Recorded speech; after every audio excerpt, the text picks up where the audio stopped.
الله الله الله الله ما لنا مولى سوى الله كلما ناديت ياه قال يا عبدي أنا الله زحزحي الحجب فقلبي غاب في ظلمة ذنبي نظرة في العمر حسبي تجعل الميت حيا كلما ناديت ياه قال يا عبدي أنا الله. أعوذ بالله من الشيطان الرجيم. بسم الله الرحمن الرحيم. الحمد لله والصلاة والسلام على رسول الله وعلى آله وصحبه ومن والاه أما بعد. Hürmetli qarindoshlar, biz bugun dersimiz Sura Niso'ningki 69. oyatiga keldik. Shu darsni o'qiymiz inshaalloh.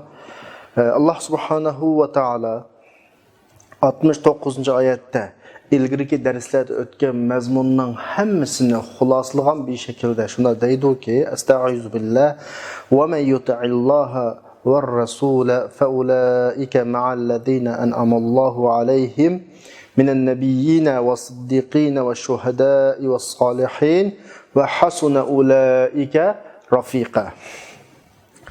Avval oyatning tafsir qismiga, izohat qismiga kirishdan ilgari biz oyatni qisqa bir tarjima qilsak, kimki Alloh va Allohning rasuliga itoat qiladi ekan, ana shular shundoq bir kishilar bilan birga bo'ladi-ki, Alloh ularga in'om qilgan deydi. Bular payg'ambarlar, siddiqlar, shuhadolar, shahidlar yoki guvohchilar va solih kishilar. Ana shu kishilar hamro jihatdan eng yaxshi kishilar, eng yaxshi hamrolar da'vatidir. Ham oyatning 5-dagi yuti'illaha var rasula degan qismda biroz to'xtalsak, Allohga va Allohning rasuliga itoat qilsa degan nuqta biz ilgirki darslarimizda bir qancha qatim bu to'g'riliq biroz tafsiliy to'xtalgan. Qur'oni Karimda Alloh va Allohning rasuliga itoat qilish shaklida bir qancha xil shaklkilik, ba'zi shakllar Alloh va Allohning rasuliga itoat qilinglar deb Alloh va Allohning rasuliga bir fe'l ishlatilgan itoat qilinglar degan fe'lni, ba'zi oyatlarda Alloh itoat qilinglar, Rasululloh itoat qilinglar deb ayrim fe'l keltirilgan itoat fe'lisini, ba'zi oyatlarda Rasulullohga yalnız bir şekilde itaat qilish haqidagi oyatlar kelganlik. Hamda bugungi oyatimizda va men yuti'illaha var rasula deb Alloh va Allohning rasuliga kimki itoat qilsa deb itoat fe'lidan birini keltirib, o'xshash bir shaklda keltirilishining sababi, biz burun deb bo'lgan bo'lsak, bugun munosabatlik bo'lgancha qisqagina deb o'tib ketaylik. Mesele, bu yerdeki mesele ikki mesele emas, balki bir mesele.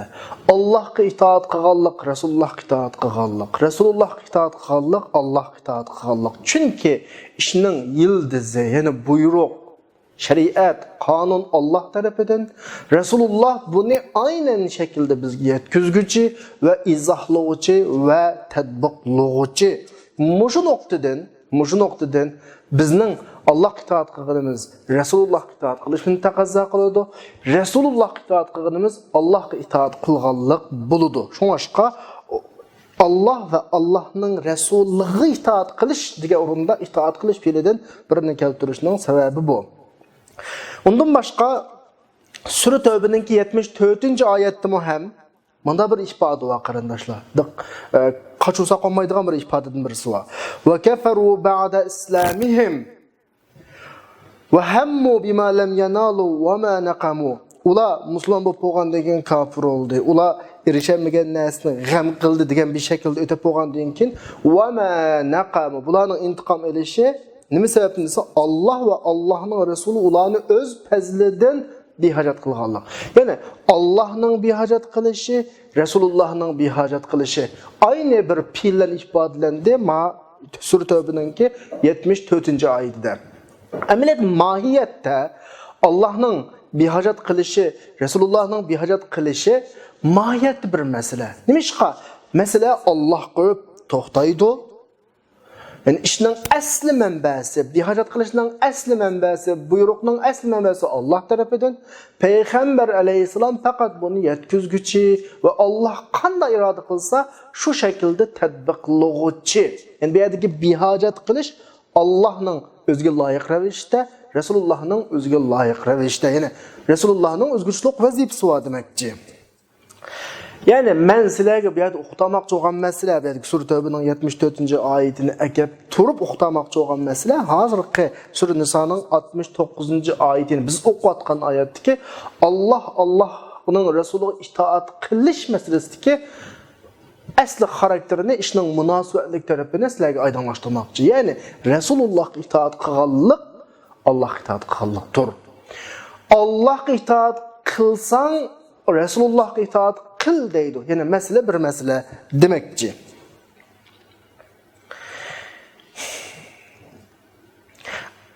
Ondan keyin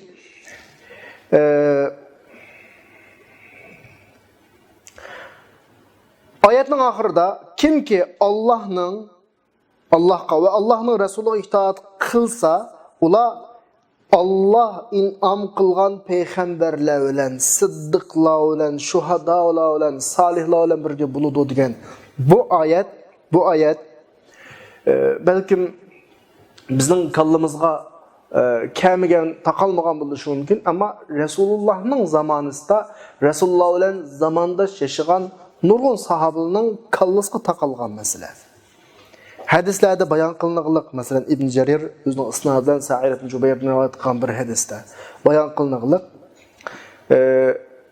Mesela sahabalarning ichidan Savban radhiyallahu anhu hadisda bu ensarlardan bir kishi deb tasvirlanadi, sifatlanadi. Rasulullah'ningki mavlasi Savban Rasulullahga o kadar bağlangan ki, Rasulullahga o kadar mehr muhabbetlik ki, Resulullah'tan ayrılıp qalsa bir xil özünün nim bo'lganligini bilemeydigan bir holatdeki bir kunisi shunday keldi Resulullah'ning qishiga. Chiroyi o'zgargan, bir xil uruqlagan, bir xil g'am g'ussa butun chiroyini bosgan. Rasulullah so'raydi, "Nim bo'ldi sana?" Savban deydi-ki, "Menda hech bir kasal yo'q, og'riqmi yo'q. Ama men seni o kadar yaxshi ko'raman ki, o kadar suyman ki, seni sog'inib turman. Ana o'gandan keyin o'ylab qolaman" deydi endi. Dunyoda birga yashayotgan vaqtimizda xalqa vaqtimda kelib seni ko'ra olayman. Xalqa vaqtimda sizdan paranglasha olayman. Ama oxiratga bo'lgan vaqtda o'zlari payg'ambarlik maqomida bo'lurlar. Illiyin degan jannatdagi yüksek derece sizlarga beriladi. Endi men jannatga kiralisam, endi mening darajam sizlarnikidan tuvan. Ammo jannatga kirolmasam, sizlar menga ko'rolmayman. Bu şekilde Resulullah'a o'zining muhabbatini ifodaladi. O'zining kallasiga taqalgan bir sual, bir g'am, bir o'y fikrini yetkazdi. Bayatın degan İbn Jarir rivayet qilgan hadisda ansarlardan bir odam kelib Rasulullahga mandaq dedi degan shaklda rivayet qilingan. Yani şu hadisdagi kishi, şu Savban radhiyallohu anhu. Endi bu xiyol qanday bo'lib keldi? Qanday kishilarning kalasiga keldi? Rasulullah qo'ygan favqul addi muhabbati oshgan.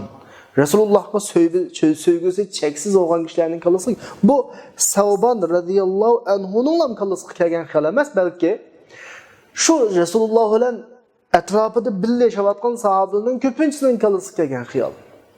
Biz peygamberinin sahabeleri optuk. Elhamdülillah. Peygamber ile birge yaşaptık bu dünyada. Hem ahiretke olgan çağdı çoğu. Bizning o'rnimiz qanday bo'ladi? Jannatga kirishdan umidimiz va jannatga kira olsakmi bizning darajamiz Rasulullahning darajasi bilan qanday tura olamdi, teng bo'la olamdi. Rasululloh jannatning nerda turadi, biz nerda turamiz? Bir savol kallasga qanday qiladi, keladi. Hem köp sahabalarning kallasına keladi ve bu kelgan bu savol Savban radhiyallohu anhu orqali Rasulullahga qanday qildi, yetkazildi. Ham bu yerga qarasak, haqiqatan da o'zimizni bir tekshirib baqish lozimligini bilalaymiz. Bulardagi bir muhabbat qaysi darajaga olgan? Ko'z oldida Rasululloh bor. Bular ko'z oldidagi Rasululloh bilan birga yashagan holatdan o'tib, oxiratning g'amini qiladi Rasululloh bilan birga yashashning g'amini. Allah subhanahu wa ta'ala mu'minlarning kallasga kelgan mushu savolga qarta mu'minlarni xotirjam qilib bugungi oyatda nima deydi? Va may yuti'allaha var rasul fa ulaika ma'al ladzina an'ama Allahu alayhim minan nabiyyin. Yani Allah ve Allah'ın Resulü'ne itaat kılgan kişiler deydi. Allah in'am kılgan kimler ölen buludu? Peygamberler ölen buludu. Ve siddiqin, sıddıkla ölen buludu. Şuhada'la ölen buludu. Salihla ölen buludu. Bula en yaxşı hemra. En yaxşı hemra. Tabii ki meselede biz ayetinin düşüş sebebi münasebetiyle Savban radıyallahu anh'ın tilga aldık. Ama ayetning mazmuni bütün ta qiyomatga qadar bo'lgan bütün mu'minlarning hammasiga amki, kimki Allohga haqiqiy itoat qilsa, Allohning rasuli bo'lgan payg'ambar alayhisolamga haqiqiy itoat qilsa, uning maqomi, ya'ni uning turadigan joyi payg'ambarlar bilan, solihlar bilan, siddiqlar bilan birga bo'ladi.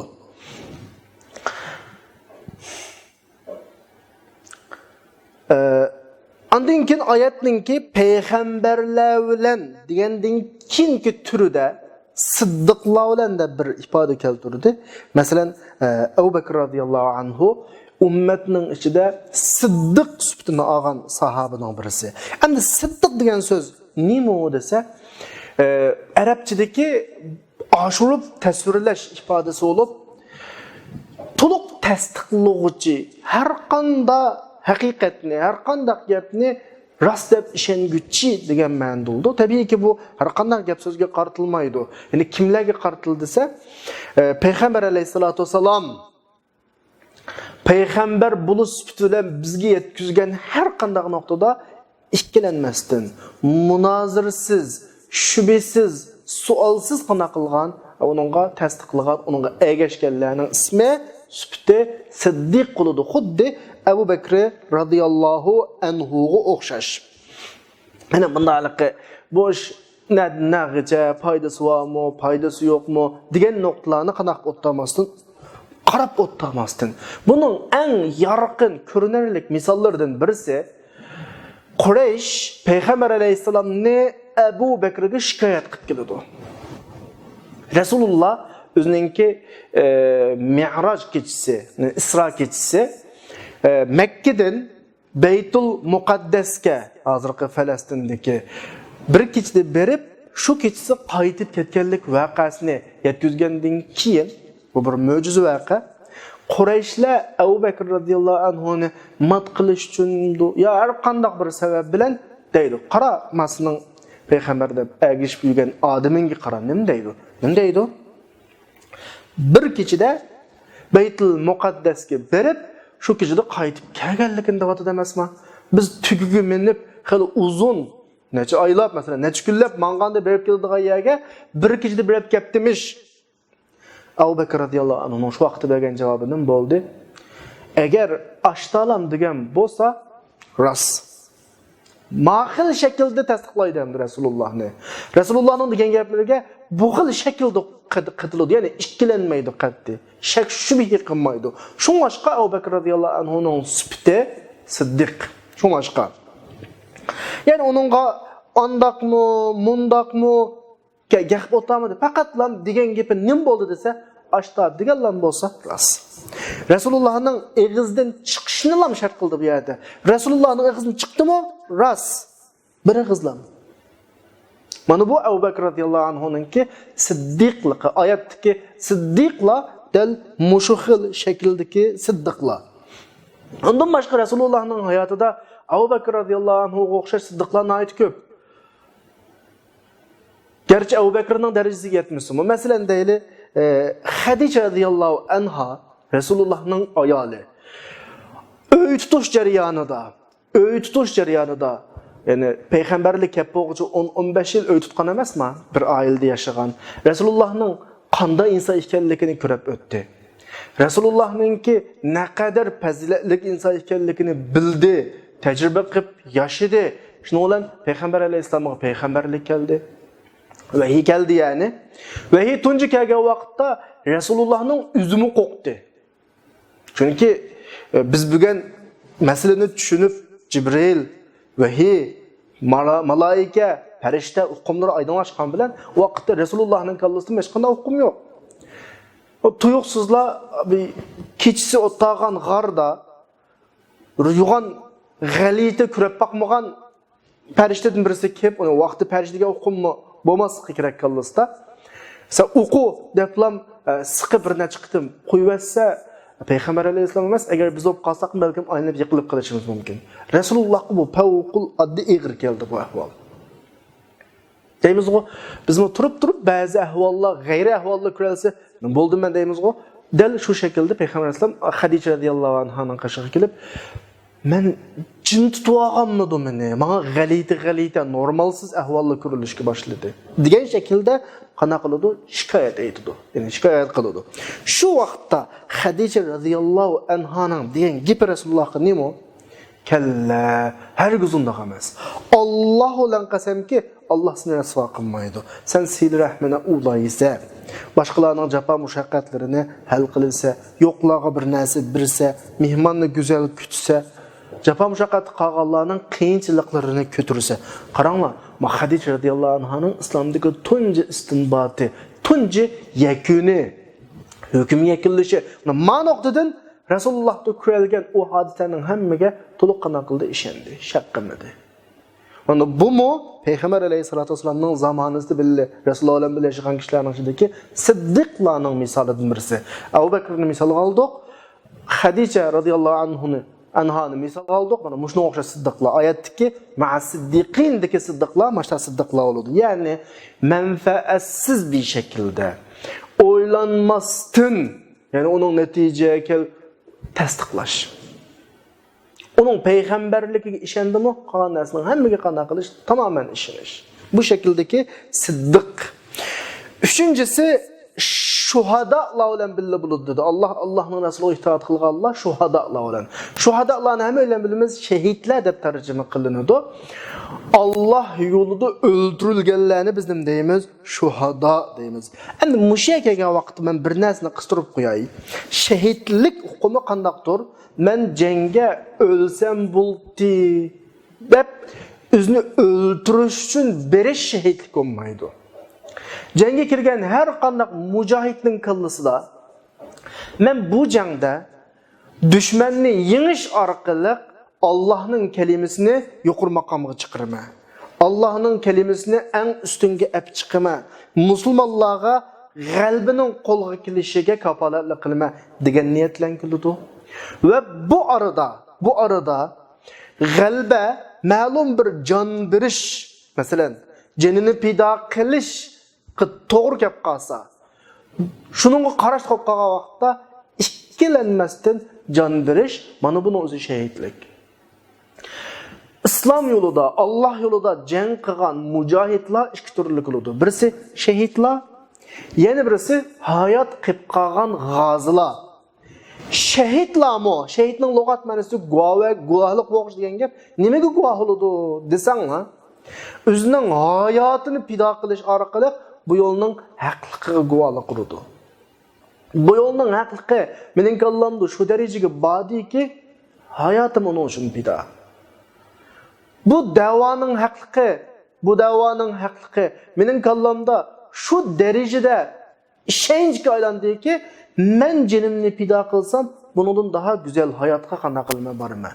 Mana bu shahidning bizga bergan shahidligi, bizga bergan guvohligi. Endi qilib qolganlarchi desa, ularning shahidlarga o'xshash fazlisi var, yani ortiqchilik var. Bularmi ham shuhada. Nimaga shuhada bo'ladi? Shu shahidlar jon berish orqali qo'lga kelgan g'albini oxirigacha boshqalarga qanday qilish yetkazish, ko'tarib mengish. Bu shahidlik var. Bu shahidlik var. Yani bu guvohlik var. Yani shuhadaning bu yerda ikki xil ma'nosini qanday qilsak bo'ladi?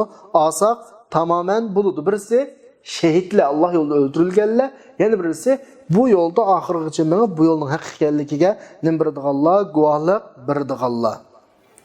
Esingizda bo'lsin, takrorlab qo'yay, jangi manga vaqtda men o'zimni o'ldirib olaman degan shaklda ma'summaydi qat'i. O hamma odam shahid bo'lib ketsa, hamma odam o'ldirilsa, İslamның g'albisini kim ko'tarib mangadi o vaqtda? O vaqtda g'albi dushmanning olmamdi. Ya'ni shahid o'zining hayotini o'ylabmi qo'ymasdan lozim bo'lgan yerda atiyolgan odam nima shahid. Shunday yerda o'lib ketgan odam andan keyin bo'ladi, shahid bo'ladi, qarindoshlar.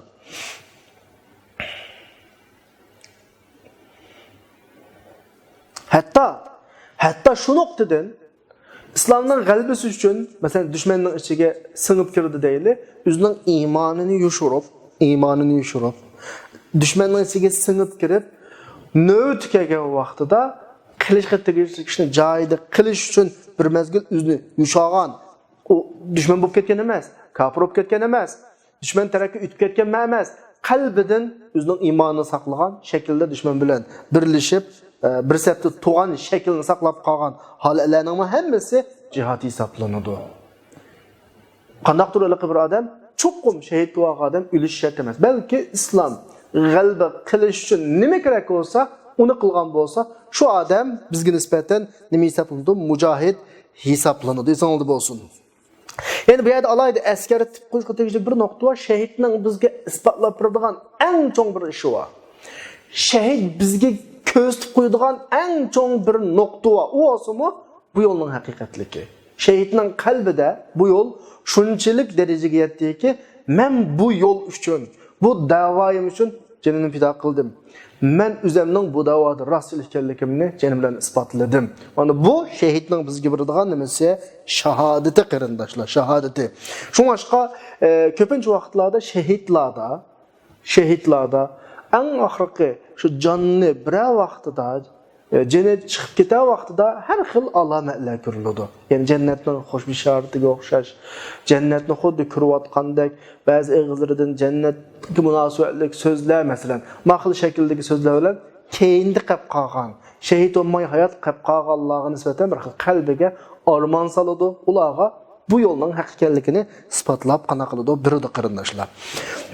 Shu nuqtadan biz shuhada degan so'zni Allah yolda şehit olganlar deb tarjima qildik ya. Arabcha nuqtadan tahlil qilgan vaqtimizda ikki xil so'zningki ko'plik bo'ladi, ya'ni ko'plik. Birisi shahid degan so'zning ko'pligi, bayatni tushuntirgandek Allah yolda shehit olganlarni ifodalaydi. Yana birisi shahidning ko'pligi, Allah yo'lida bu yo'lni, bu manhajni, bu davoni kinkilarga yetkazganligiga guvohlik qiladigan kishilar. O vaqtda shahidning ko'pligi bo'ladi. Ikkala nuqtada nimani kimlarni o'ziga oladi desanglar, birisi shahid bo'lib ketganlarni, yana birisi shahid bo'lmay bu yo'l uchun hayotining oxiriga qadar kurash qilganlar. Ikkilisini qanday qiladi? O'z ichiga oladi. Xuddi payg'ambar o'zining ummatiga qiyomat kuni guvohlik qilgandek, qilib qolgan, shahid bo'lmay qilib qolgan g'ozilarmi va bu yo'lni oxiriga davomlashtirib mangallar mushu yo'lni keyingilarga yetkazganligiga qarata Allohning oldida nima bo'ladi? Shohidlik o'taydi. Ya'ni guvoh bo'ladi. Manda masala qarindoshlar. Ya'ni masala mayli shuhadani, shahidning ko'plik deyli yoki shahidning ko'pligi deyli, hammasi guvohlik berish ma'nosi atrofida qanaqlaydi, cho'g'laydi. Takrorlasam, shahid o'zining hayotini qurbon qilish orqali bu yo'lning haqiqatligiga bizga guvoh bo'lsa, ikkinchi kishi, ya'ni shahid bo'lmay qolib qolgan kishi bu yo'lni oxirigacha keyingilarga yetkazganligiga qaratan bo'ladi, guvoh bo'ladi. Bu nuqtadan har ikkilisini qanday qiladi? O'z ichiga oladi. Sur Baqara'nınki 143. ayette ma ümmeti Muhammed diyen Allah subhanahu ve taala litekunu şuhada alan nas deb şuhada ifadesi kullanılgan, yani guvoh bo'lg'uchi ifadesi. Bu yerdan biz shu xil ifodani ma'no ichiga qana qilalaymiz, qo'sha olamiz qarindoshlar. Ya'ni Allohning rasuliga itoat qilganlar yuqorida deyilganga o'xshash kimlar bilan birga bo'ladi? Alloh in'om qilgan payg'ambarlar bilan birga bo'ladi. Bunu sözlep öttük. Siddiqla olan birli buludu. Bunu sözlep öttük. Şuhada'la olan birli buludu ve salihla olan birli buludu. Yani salih degen kim? Biz Uygurca tercüme qilgan vaqtimizda salihni yaxshi deb ketiyoruz endi. Bence yaxshi degan tercümeden yaramlıq degan tercüme biraz bununla nima tushidi, munosib tushidi. Endi bunun öz ichiga oladigan doir nuqtasidan sizlarga tushundirsak, yaramlıq degan kim, salih degan kim desa, inson etrafidagi qanday narsa olsun, qanday ish olsun, moddiy, ma'naviy, har xil bütün sahadagi ishlarning hammasining yaxshisini buzib etmasdan, to'salg'ulik qilmasdan öz peti qop qo'ysa, buning ismi nima? Salih. Masalan, men yo'lning girveklerida üsüp atgan bir o'simliklarni, ziraat, masalan, ko'chat boshqaligi manfaat etkazib atgan buni ko'rdim. Parvish qilib qo'ydimki, buzmadim. Öz peti qop qo'ydim. Buning o'zi salihlik. Ya'ni atrofidagilarning buzilishiga sabab bo'lmaslikning o'zi salihlik. Bir quduqqa haq suv ichib atgan. Buni öz peti qop qo'ydim yoki atrofini qarshilab ancha-muncha qildimki, lekin buzmadim. Buning o'zi salihlik. Bu bir daraja. Endi buningdan yuqori bir daraja va qarindoshlar. Uning ismini biz muslih deymiz. Atrofidagi yaxshi, yaramliq narsalarni öz peti qop qo'yish emas. Yaramsız narsalarni yaramliq holatga akilish, eski narsalarni yaxshi holatga akilish. Buning o'zi muslihlik bo'ladi. Bu salihdan yuqori bir daraja. Masalan, bir quduq va haq suv ichmas holatga keldi. Buni o'ngshab, qashalab, haq normal suv ichadigan holatga akab qo'ydi. Yoki turubot atib, haq o'yni aslan suv kiradigan holatga akeldi. Masalan, ya'ni kirek kelmaydigan narsani kirek keladigan holatga akaga odamning ismi muslih. Bir narsani buzib etmay o'z peti qo'yib qo'ygan odamning ismi. Ya'ni atrofidagilarga yomon ta'sir vermagan, atrofidagilarga yomon etkilamagan har qanday odam salih, yomonni yaxshilagan odamning bo'ladi, muslih bo'ladi. Oyat tilg'idan Allah kimlar hisoblanadi? Salihlar hisoblanadi qarindoshlar. Endi demak, Allohning rasuliga itoat qilgan kishiga beriladigan ajr qiyomat kunisi ana mushu yuqorqi tilga ilingan payg'ambarlar, siddiqlar, shuhadalar, salihlar qatorliq mushu buyuk maqom egasi bo'lgan kishilar bilan o'xshash maqom, o'xshash daraja qana qilinadi, beriladi. Hasuna ulaika rafiqa. Ana ashular hammasi eng yaxshi hamra. Rafiqni hamra deb tarjima qilamiz. Undan boshqa tushuntirilgan so'zmi yo'q. Ammo shu munosabat bilan sizlarga rafiqning asli ma'nosini deb beray qarindoshlar. Rafiq arabchadagi asli ma'nosi odamni huzurlantiradigan, rohatlantiradigan har qanday bir narsa rafiq bo'ladi. Arablarda, arab tilida normalda masalan deyli o'yning qulaylik bir tarafini mo rafiq so'zi ishlatib, marafiq so'zi ishlatadi normalda. Masalan inson jaynakni marafiq deb marafiq so'zi ishlatadi. Bu mush rafiqdan chiqqan so'z. Va harg'an charchigan vaqtda kallasini qo'yib orom oladigan bir ifoda uchun shunda bir ifoda qo'llanilgan. Yana bu yerda sizlarga demoqchi bo'lganim shu. İnsonni huzurlantiradigan, rohatlantiradigan bir taraf, bir narsa va bir kishi hammasi rafiq ma'nosida bo'ladi. Arabchadagi asli ma'nosida. Masalan biz Uyg'urchada bizning ota-onalarimiz o'zining ayolini mening rafiqam deydi. Ya'ni ko'ngil ozodlikka olib boradigan. Bayatın dedim ya, mesela bir adamınki öye kengri, bir öyde uxlaydigan öy, mehman başlaydigan öy, qiraatxonasi, buna keng kuşada öy huzurlu bo'lib qolsa, bunda öylerning ismi nima? Marafiq. Yani demek çoğunum şu. Rafiq mushu sözni yıldız qilgan har qandaq bir sözning asli ma'nosi insonning ko'ngil ozodichiligi, ko'ngil rohatini ifodalaydigan bir uqum. Anda olganda biz normalda bir safarga chiqmoqchi bo'lsak, qishimizda billa elib oladigan odam, mushu ma'noni asos qilib turib, buning ismi rafiq, ya'ni hamro degan gap. Chunki hamro insonni safarda qana qiladi, rohatlantiradi. Ko'ngilni xotirjam qiladi. Yolg'iz mangandan hamro bilan mangsa nim bo'ladi, xotirjam bo'ladi. Chunki safar degandan xiyam xatiri va ba'zi qiyinchiliklari va shu nuqtadan rafiq degan nima desa, ko'ngil davomli tatib turadigan, rohatlanadigan, ko'ngil bir xil huzurlanadigan kishini nima deymiz? Rafiq. Uyg'urchada buning shu hamrodan boshqa ma'nosi bak yo'q deb o'ylayman. Ama öz yoladigan dairesi şu. Ana yuqoridagi payg'ambarlar, shuhadalar, siddiqlar, salihlar jannatga kirgan vaqtida Allohning rasuliga itoat qilgan kishining nimasi hamroyi birga turadigan nimasi bo'ladi, kishilari bo'ladi. Musha kelgan vaqtda kallamizga bir savol kelib qolishimiz mumkin qarindoshlar. Qur'oni Karimda inson qilganning natijasi kirishidi. Allaysa lil insan illa ma sa'a. İnsan özünün qilganning natijasi kirishidi deb bor oyatda. Musha oyatga asosan payg'ambarlar bir oliy maqomli kishilar bo'lsa, ularning o'z oldiga qilgan bir amallari bor. Endi bir odatdagi bir mu'mindan birisi Allohning rasuliga itoat qildi debla shu payg'ambarlar bilan, shu shuhadalar bilan, shu siddiqlar bilan bir maqomga kelmamdi. O vaqtida yuqur tön daraja degan daraja nada qoladi. Yuqur amal qilganlarning tön amal qilganlar bilan o'xshash darajaga chiqib qolsa qanday bo'ladi? Yuqur amal qilganlar ularning kallasiga boshqa ish kelib qolmamdi degan bir savollar kelishi mumkin. Bunga nisbatan javoban deymiz qarindoshlar. Sura Arabning 43. ayetini avval bu noktada bir izahlayımız. وَنَزَعْنَا مَا فِي صُدُورِهِمْ مِنْ غِلٍّ Ularning qalbidagi o'chmanlik, masalan, hasad ve başka kesellerinin hemmini sug'urib elvetimiz deydi.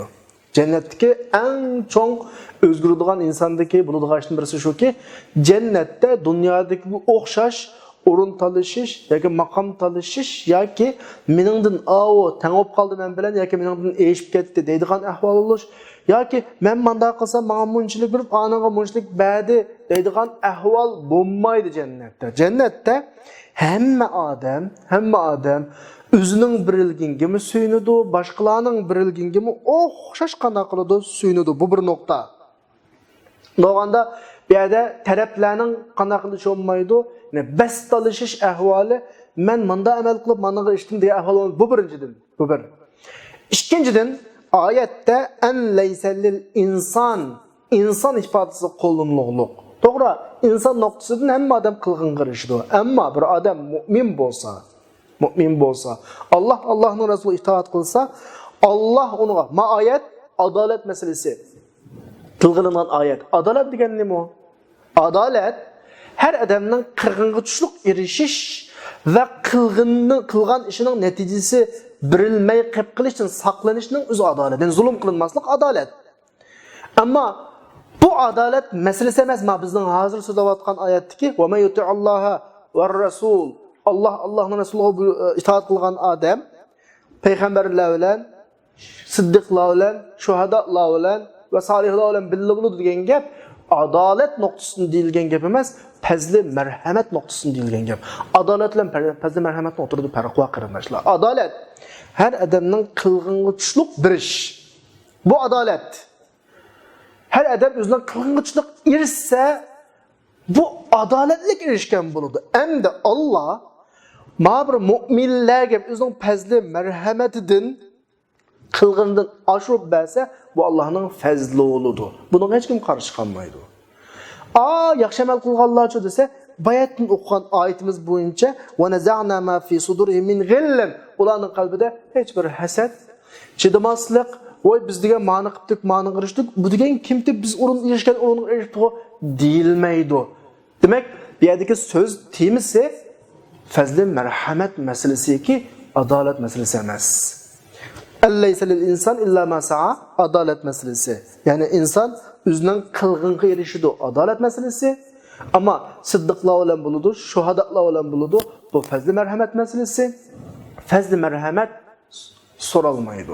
Fazli merhamet nimişqa deyilmeydi. Çünkü Allah'ın fazli merhameti o. Allah öz fazli merhametini halığan kişiye qana qılıdı, biridir.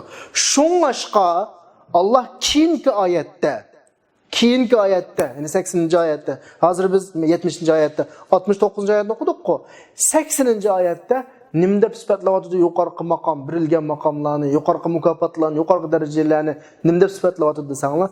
Zalikel fadlu minallah. Yani aşu fazli merhamet Allah tarafından birilgendir. Ve kefa billahi alima. Allah hemmini bilişken nimo yeterlik.